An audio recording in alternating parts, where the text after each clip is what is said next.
Well, good evening, IFL fans. It is 10 o'clock over here in the East Coast. It is the middle of the week. It is once again time for Wager Wednesday in the Indoor Football League. So thrilled to be back here, back in the lab, as we have another busy slate of IFL football ahead of us this Easter weekend. A weekend that's also featuring MLB season openers, Sweet 16 and Elite 8 of college basketball tournaments, as well as the debut of the newly created United Football League. So we'll see how those go. Right now, our focus will be right here on the Indoor Football League. For those of you that are new to the channel or the league, my name is Alex Schuberth. I am a diehard indoor football fan. I'm an IFL contributor over for Sports Coast to Coast, which is a Pacific Northwest-based sports forum specializing specifically in comprehensive coverage of the Indoor Football League. That, if you call yourself an IFL fan, that is your one-stop shop for all of your fan needs. We've got team-by-team rosters, breakdowns, game previews, recaps, and everything in between. I put the URL in the description. I would definitely recommend going and checking that out. So with those introductions having come and gone, let's get to it. Welcome to week 3 of the Indoor Football League's 16th season of play. As we always do, we're going to recap the week that was before. Week 2 offered absolutely no shortage of entertainment, even though the points may not have been there in the bunches that we're used to seeing. In any event, we got our first winning week, which extends our streak of at 500 or better regular season weeks to 14 of the last 15, dating back to last season. Just an absolutely stupid amount of efficiency that we've had. We're looking to keep that chugging along as we look at week 3 and beyond. We've also got 8 games, a pretty decent sample size to start looking at year-to-date trends. We will address that elephant in the room in parentheses in just a little bit. Once we're done recapping, we will chart the course for week 3. Like I said before, it is another 6-game schedule. We've got games Friday through Monday, keeping us very well entertained throughout Easter weekend and going into Monday night. That is not an April Fool's joke. We will also take our second shot at a 3-leg parlay of the week after the one that we put together last week suffered a heartbreaking demise at the final leg. And we'll also spend some time to go over the futures forecast and trends for teams and their probabilities of reaching and winning the IFL championship game. So I have my page up here of the betting definitions, like I did last week. Not really going to go too detailed into these. If you need a refresher on what exactly these terminologies mean, I would definitely recommend going to the week 1 Wager Wednesday video, where I go over it in more detail there. I did add parlay and bad beat to this list of definitions, which I've went over a little bit over the past couple weeks. So having 2 weeks under our belt, we should be a little bit more familiar with what these mean to help guide us with our selections. So now we get down to the week 2 results. The biggest surprise of this week, I would say, is the Vegas Nighthawks on the road going to Arizona and defeating the Rattlers on a last-second field goal, 45-43, the final score of that one. Vegas winning as 13.5-point underdogs, which was the first time all season where an underdog logged a win outright. Now, San Diego, the following day, last Monday night, would become the second team to win as an underdog with their last-minute victory over Duke City, 32-26. So last week we got both of our over-unders correct, and we split 1-1 apiece on both the spread and the money line bets. We took a little bit of a stab at Jacksonville money line, but the Pirates proved to be too much at home, taking that game against the Sharks 26-21.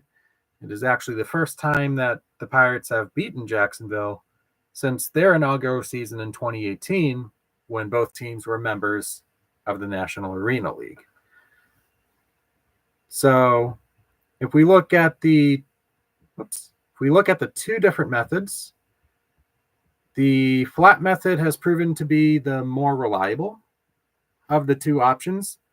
And that really is just a byproduct of the weight that we've put on the games that we have happened to lose versus the bets that we've happened to win.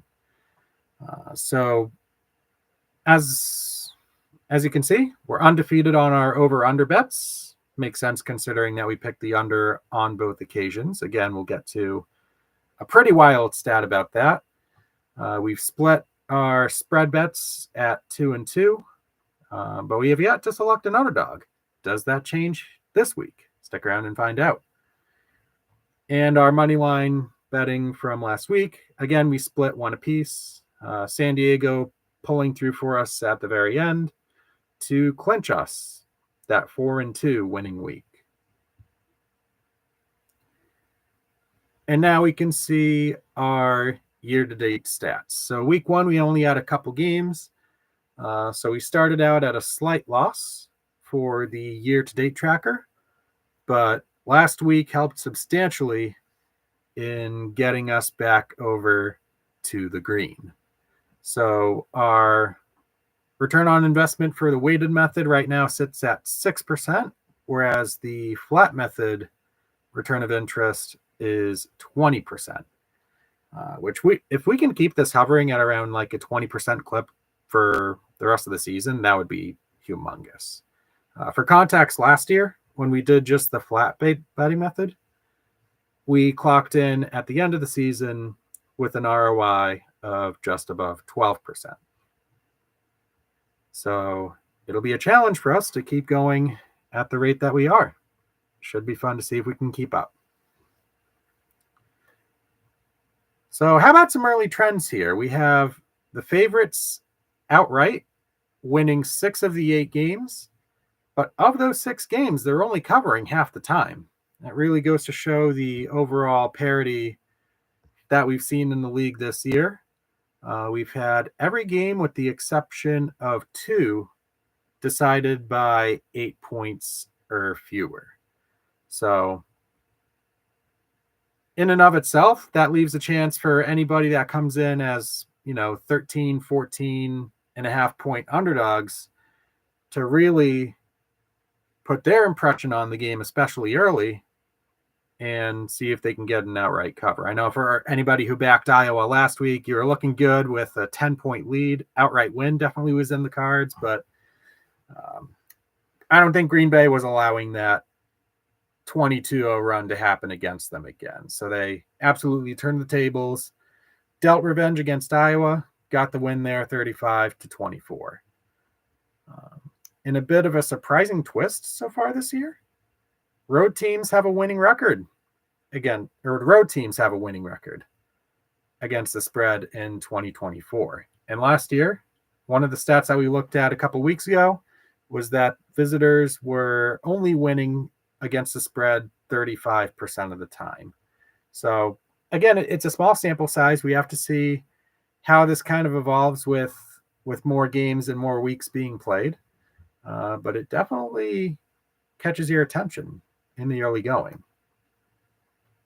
And now we will talk about the story that almost every fan of the Indoor Football League is talking about right now. Where has the scoring gone? In a sport that is inherently fast-paced and high scoring, the under is 8-0 in the first 2 weeks of the season. Now, granted, odds makers put these point totals at fairly high-ish, but not crazy numbers. They were around 89.5 to 96.5 on average. So not totally unexpected for any IFL game to reach the century mark, but it just hasn't happened yet with teams kind of having this feeling out process for the start of the season.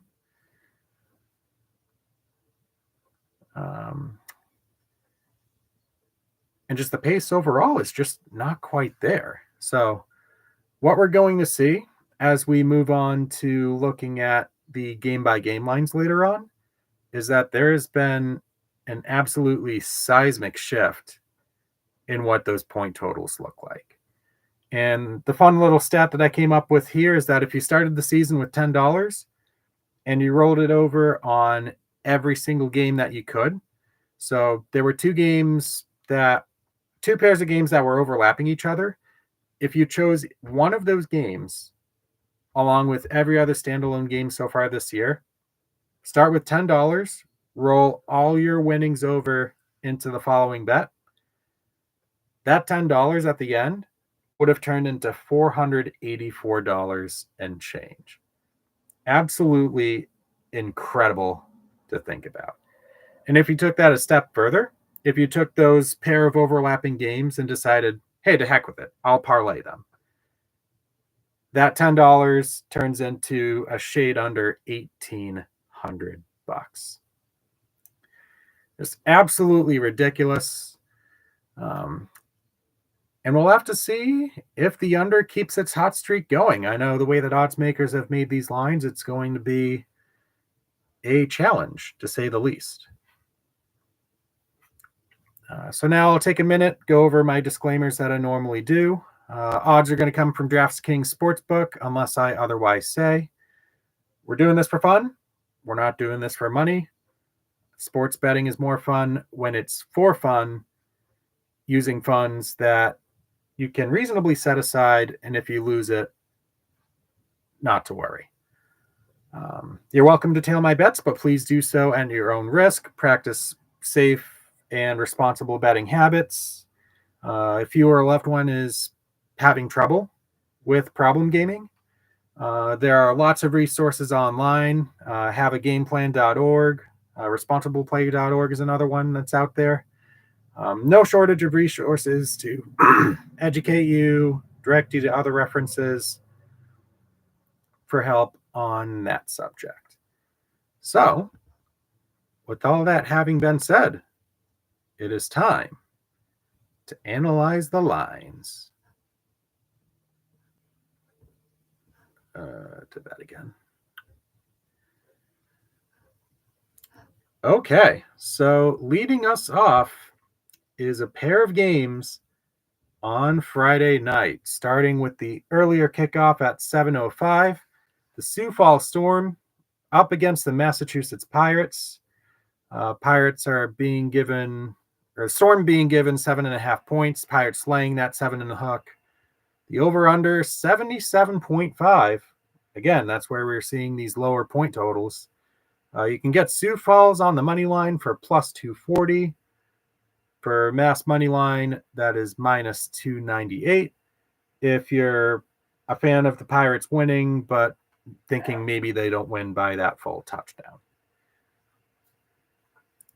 So this storyline for this game is going to be about, can Massachusetts deal revenge against the team that single-handedly put a damper on their season, not once, but twice on consecutive weeks. For those who remember how last season panned out, the regular season finale featured these two teams battling in the Danny Semford Premier Center in Sioux Falls. The Storm winning that one by 3, which got them the number 2 seed and home field advantage. That set up a rematch with the Pirates 7 days later.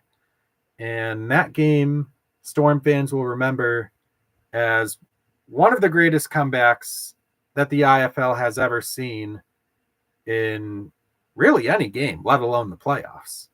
And for Pirates fans, a brutal reminder of the heartbreak that was in late July last year. So this one should be fiercely physical. I'm expecting the Pirates to come out of the gate hot. We'll see if Sioux Falls can respond in their own right.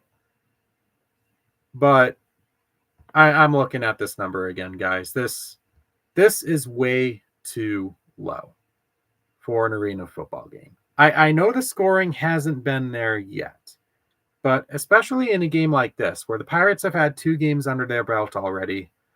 Sioux Falls has had the 1 game that went to overtime and that lost to Quad City. But anytime in 2023, when the point total was 80.5 or below, the over cashed 75% of the time. Just the inherent nature of indoor football lends itself to points being scored. Teams could get short fields. You could get defensive touchdowns out of the blue. You could get kickoff return touchdowns, missed field goal return touchdowns, completely from absolutely nowhere to absolutely swing games. So I am trusting that component of the game kicks in here.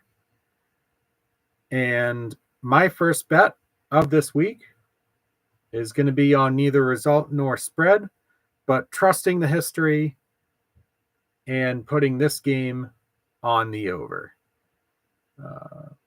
43-37 does the trick.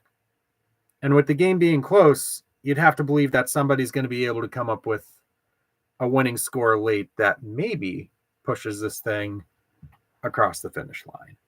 So I'm playing Sioux Falls, Massachusetts over 77.5 as I predict this game will be the one to break the 8-game winning streak for the underbetters. Our other Friday game, 8:30 p.m. Eastern kickoff, the Duke City Gladiators taking on the Frisco Fighters, who needed a gritty effort in that Red River Rumble against the Tulsa Oilers last Friday. Found themselves down 15 to begin the fourth quarter. They were able to tie the game and force OT. They intercept Tulsa, then TJ Edwards gets the game-winning touchdown run. As Frisco goes to 1-0 with that 31-25 win over the Oilers. Now, they're sticking around at home, and Duke City has had to travel to the heart of Texas on just 3 full days of rest. Remember, they played Monday against San Diego. You have to think that fatigue is going to be a factor for these Duke City Gladiators. Not to mention that they have a little bit of uncertainty at that quarterback position. They had Jalen Kilgo start in the loss to the Strike Force. 9 completions to just 9 completions compared to 3 interceptions. I know that game offensively was not pretty in really any capacity. Nate Davis kind of had a down game himself, but the reality of the fact is that Duke City's in a little bit of flux right now, and they don't have an exceedingly high amount of time to suddenly figure things out, especially in one of the toughest places to play in the Indoor Football League. The last time that these 2 teams met here, it was an absolute laugher. 67-15 in favor of the Fighters. A game that TJ Edwards didn't even have to play the full game. Obviously, I'm not expecting that kind of a blowout again, but I do love this number here for the Frisco Fighters. I know that we've had a lot of close games to start this season, and last week's game was dangerously close to being a trap game for the Fighters somehow, but how can you bet against TJ Edwards? He literally willed that team to victory last week. And he's got right in front of him an opportunity to make absolutely mince work of a Duke City defense that's, again, only playing on a half week of rest. I think this should be at least 20 points again. Say what you want about that last week's game. I'm treating it as a blip on the radar and nothing more. Taking the better team at home, play Frisco, minus 13.5. Even if we get a win of 49-35, that's good enough. Our lone game on Saturday, set for a 9:05 kickoff. We have the Tucson Sugar Skulls and the Northern Arizona Wranglers, two teams that are going to be jockeying for playoff position as the year progresses. The Wranglers in a half-game hole after dropping their opener a couple weeks back. Tucson set for their season opener. And let me tell you something about the Tucson Sugar Skulls. They were the kings of Moneyline Magic a season ago. The main reason being was that their home versus road splits were completely skewed in the opposite way that you would expect. I think they ended up with a 2-5 record at home compared to 6-1 on the road. It was something super disproportionate like that. But yeah, this is another game that's got an over-under below that 80 mark. But as easy as it is to focus on that, I'm actually liking another bet here, looking at a straight-up outcome, and that is the Tucson Sugar Skulls. We're going for the second straight week for a plus odds payout on the money line.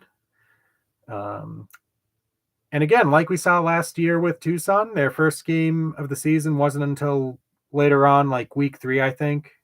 It was a road game, and they ended up cashing for us. So for Northern Arizona, their question is going to be, who do they start at quarterback? Is it going to be Josh Jones or is it going to be Dylan Sterling Cole? I feel like whoever it is, Tucson's defense should match up well, and they should have enough clutch plays in them to eke this one out. I should also mention that the road team won both games in this season series last year. So this represents some pretty positive value at plus a dime. So I'm going to go with it. Tucson plus 110 for the straight up victory to start the young season at 1-0. Sunday, we've got 2 games on Easter Sunday. We'll start with taking a look at this Arizona Bay Area Panthers game that should be arguably the most entertaining game of the 6-game slate for week 3. Arizona, we obviously know that they lost in heartbreaking fashion. That last second field goal cooked them, with the Nighthawks winning that one. They're at very real risk here of suddenly starting the season 1-2 if they're unable to go on the road and beat the defending champions. Now, the Panthers are well rested. This is their first game in the title defense campaign. And this really comes down to quarterbacks. We really don't know who's starting for Arizona at this point. Dalton Snead missed the last game. Garrett Kettle was benched last week. It could honestly be Lorenzo Brown starting, which, give him credit. Coming off of his couch on retirement, he played a pretty superb game. He gave the Rattlers at least a puncher's chance to come up and steal that one. Unfortunately for Arizona, it didn't turn out that way. But for Bay Area, they will rest their hopes on Daquan Neal to see if his skill set can elevate the Bay Area Panthers to even greater heights than what Dalton Snead gave them a season ago. The overarching question for Neal, as has been the case the past few seasons for him, can he stay healthy? And that's a question where I'm willing to give him the benefit of the doubt in week 1. And most of their core from the championship season remains intact. Obviously, Justin Rankin signed with the CFL, so they won't have his power running available. But they do have some other really good weapons on that team, like J.J. Stokes, Niger Jackson, and a lot of their defensive players, too, came back. Tavon Grant, Nate Meadows. So you know what you're getting out of Bay Area. This is going to be, like last year, a very competitive team with a very realistic chance at grabbing a second title in as many seasons. For this game, though, like I said, it's going to be super close, and notably, it has the highest point total of the week at 88.5. What's strange about that is that no other game for weeks 1 or 2 had a point total set lower than 89.5. So that further underscores how insane of a shift this is from the bookmaker standpoint. But my play here is going to be Bay Area. I'm going to take them on the spread. It shouldn't be too tricky to win by that 1.5. Again, the only way that we get burned is if Bay Area wins like 45-44 or something crazy like that. So we will essentially buy the point there. We essentially get that for a nickel from a payout perspective. And I'm looking for Bay Area to start their 2024 title defense with some authority here, taking down a very hated rival in the Rattlers. So give me Bay Area minus 1.5. Jacksonville and Vegas. This game is super interesting. And the more I look at it, the more I realize that this game could carry some significant weight later on. Even if it's one of those outside the conference games that doesn't really factor into the tiebreakers all that much, Jacksonville can't really afford to start the season 0-2. They have a couple of really tough games coming up on their schedule, a schedule that does include Vegas again, Arizona, I think Quad Cities in that mix as well. So it's going to really be up to the Sharks to kind of get their season back on track here following last week's loss to the Pirates. And for Vegas, obviously coming off that high on the win in Phoenix, they're laying 6 in the hook here. And this was a little bit surprising to me because my model actually had Jacksonville as the favorite by, I think, 2 or 3 points. I feel like a lot of stock in how these bets opened came down to that Vegas-Arizona game and saying, hey, has Vegas turned the corner? But we've seen through their first 2+ years as a franchise that stringing together that second spike performance has been a challenge. And for that reason, I'm not willing to trust them really on the spread. So this is my first underdog pick of the season on the spread. I like Jacksonville at plus 6.5. I would like it a lot better if it was plus 7.5, but there's nothing really that we can do about that. And I doubt that line actually moves to 7.5 before the end of the night. So we'll lock it in here at plus 6.5. One thing that we could hope for here is if the trend of really tight, low-scoring games continues, and Jacksonville, at worst, maybe keeps this game to like a 43-40 finish. As long as they're within 6 points of the win, we should be in reasonably solid shape. And if the game happens to go into overtime, it wouldn't be a guarantee, but we'd be very much in the driver's seat to win that one if it does. I like the Sharks. I think they still have a strong team. Going into Lowell for their season opener was not an easy task. The Pirates are arguably a top 3, top 4 team in the league, very much with a championship pedigree as well.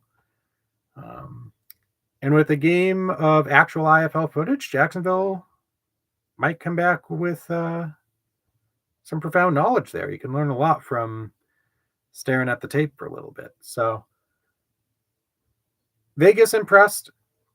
I'm going to wait another week backing them until I can see them do it again. So give me Jacksonville on the points, taking 6.5 in what should be a really interesting game. And Monday, an April Fool's Shenanigans Bonanza, as we have the San Antonio Gunslingers heading into San Diego to take on the Strike Force. Like the Sharks, the Guns get a road game to begin their IFL careers, and they will be treated to Nate Davis.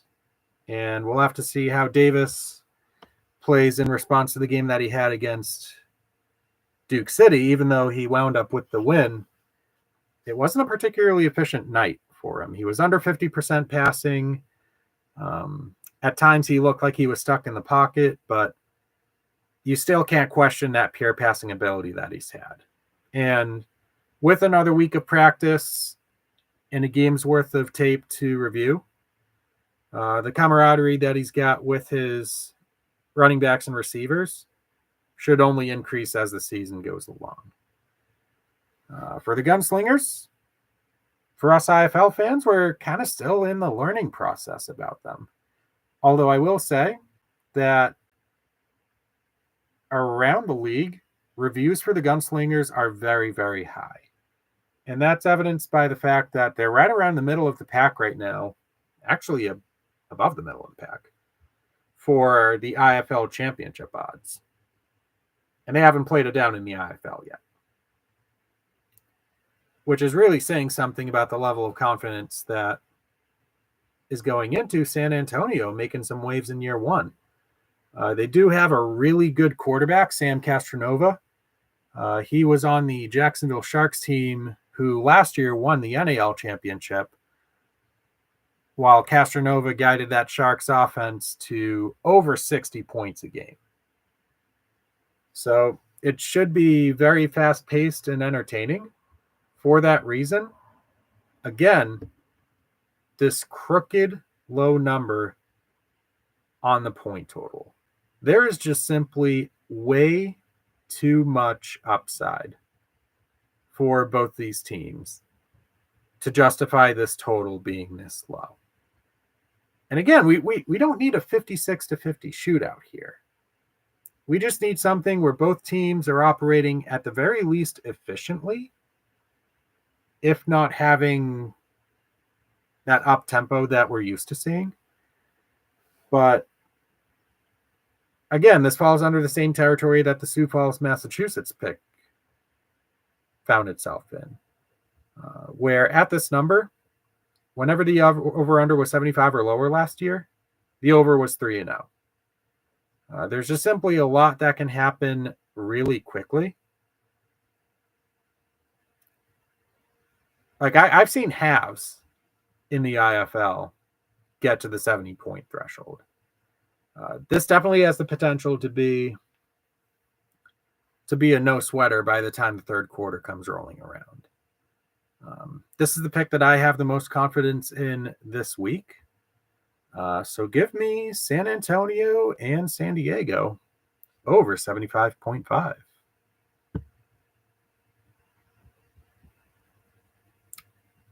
All right, so before we get into a look at the futures, let's go on and build a three-leg parlay here. 6 different games to choose from across 4 days. So again, I will do 1 bet per day on 1 different bet type each. So this week, what I had written down and what I have the most confidence in. First leg, Sioux Falls to cover at 7 in the hook. Second leg, Jacksonville Sharks money line. I genuinely believe that the Sharks can win that game. And the aforementioned over 75.5 on the Gunslingers and the Strike Force game. And we can see that putting in that Sharks bet on the money line, while risky, really enhances this payout potential. We're almost at 10-1 odds here. we jot down $10 there, we win $109.33 if each of these legs sees its way through.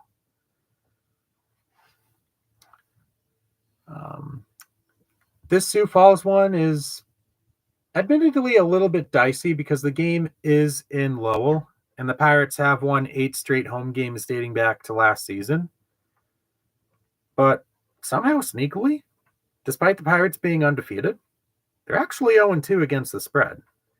Very possible that they could be 3-0 straight up and 0-3 against the spread by the time that this week is all said and done. So that's the 3-leg parlay that I'm going with. Now, let's check out the futures. So, as a whole, the group hasn't really changed too much. Arizona's odds did increase ever so slightly in response to that loss against the Nighthawks, who now see themselves at plus 1,300 to win the IFL championship in their home arena, by the way. They were plus 1,800 this time last week. Frisco's odds haven't really changed at all. The Pirates are now plus 600 after having spent the past couple weeks at plus 650. Everybody else is kind of hovering where they have been for the early part of this season. So I'd say the biggest movers right now, Vegas, Green Bay, Northern Arizona, and to a lesser extent, Massachusetts. So it's a very interesting look at a market that should see significant changes as we get more surprises throughout this season. So with that, there you have it. That is my look at week 3 of the Indoor Football League on the betting lines.